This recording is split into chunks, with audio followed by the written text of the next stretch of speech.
Good morning, friends. Today I am before you to speak about something far more important than any political debate, electoral contest, or ideological difference. I am here before you to speak about the Constitution of India, our collective inheritance, our moral compass, and the foundation of our democracy. Friends, for 75 years, India has survived and thrived not because it is a Hindu nation or a Muslim nation or a Christian nation, but because it is a secular democratic republic. And today, that sacred commitment is under assault. State, religion, and constitution, how India's secular mandate is being undermined. On this particular subject, I am before you to speak about the same subject. What the Constitution mandates, my friends? When our founders wrote the Constitution, they had seen the horrors of the partition. They know that religious nationalism destroys nations. So they placed secularism, equal respect for all faiths, at the heart of the republic. The preamble declares India a state secular. Article 25 to 28 guarantees freedom of religion. Article 14 and 15 guarantees equality without discrimination. And the Supreme Court in the famous S.R. Bommai case declared secularism a basic structure, something no government can touch. My friends, this means the state belongs to no religion. The state cannot favor one faith or over the other. The state cannot use religion to govern, and those in power must keep their personal faith separate from public office. This is not political, this is not symbolic, this is a constitutional duty. What was happening in the last a decade and more so? But what do we see today, my friends? We see a government at both center and several states that has openly blurred the line between religion and the state. Use of state machinery to promote a majoritarian identity. Religious events are turned into government events.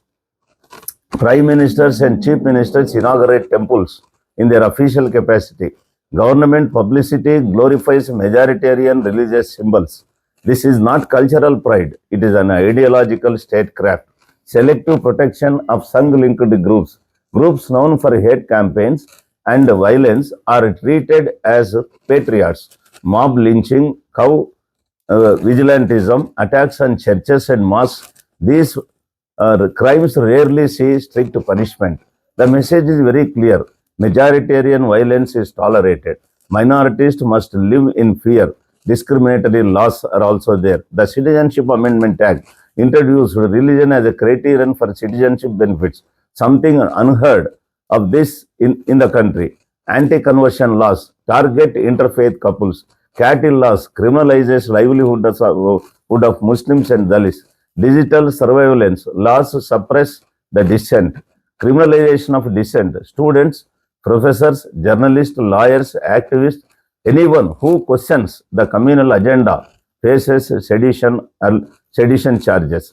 Earlier, UAPA, ED, and CBI raids, travel bans, social media harassment. Today, raising your voice for secularism has become an act of courage. And what is the institutional capture?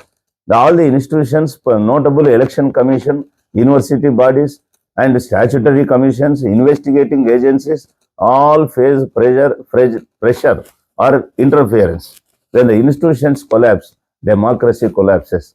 What are the consequences for our society? Then, my friends, the fear among minorities. Muslims and Christians nowadays live in with constant anxiety. Every festival, every interfaith marriage, every community prayer becomes a potential flashpoint. Ordinary livelihood activities become criminalized. Then hatred is normalized. Hate speeches flow freely. Television studios run propaganda. Social media mobs target anyone who speaks for equality. Then collapse of rule of law. When the police protects the powerful and punishes the weak, the constitution becomes just a paper. Then democracy hollowed out. What remains is not a republic, but a majoritarian state. Then violation of constitutional law, that is most important. My friends, every prime minister or minister or any constitutional authority for that matter, they have taken an oath to bear true allegiance to the Constitution, to uphold its values, to do justice without fear or favor. When they promote a religious ideology using their power, state power, they are not merely wrong. They are violating the very oath of office they have taken at the time of swearing.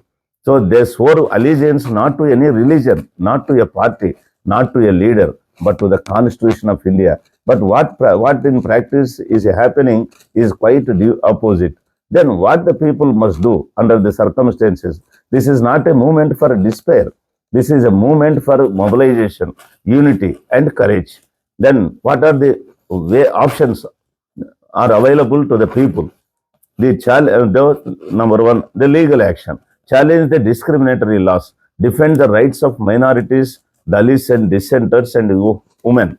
Use constitutional remedies and the public interest litigations to hold government accountable. Then second, reclaim the institutions. We must demand and see that the election commission acts independently. Independent probe agencies, transparent judicial appointments, non-political governors and speakers, strengthen civil society, support human rights groups, legal aid societies, independent journalism, student movements, and women's collectives, then build a broad democratic coalition. Dalits, Adivasis, OBCs, minorities, secular Hindus, farmers, workers, youth, and who all believe in equality, who all believe in democracy, and who all believe in the Constitution of India must unite. Then political mobilization. Democracy is defended through the ballot. Every citizen must vote against hate, authoritarianism, and discrimination. Then rebuild the moral fabric. Teach children the Constitution. Celebrate the diversity. Stand in solidarity with those targeted. Actively counter hate speech. Promote interfaith harmony and coexistence. Then what, my friends, we are at a turning point in a crossroads, in a crucial turning point in the history. The choice before us is very clear. Will India remain a secular democratic republic, or will it become a majoritarian communal state where citizenship depends on religion, where dissent is treason, where the constitution is reduced to a mere slogan and mere on the paper? The framers give us a constitution, but they also gave us the responsibility to defend it. If we remain silent, we become complicit. If we speak out, we become citizens. So let us rise, not as Hindus or Muslims or Christians or Dalits or OBCs, or not as a men or women, but as a constitutional Indians.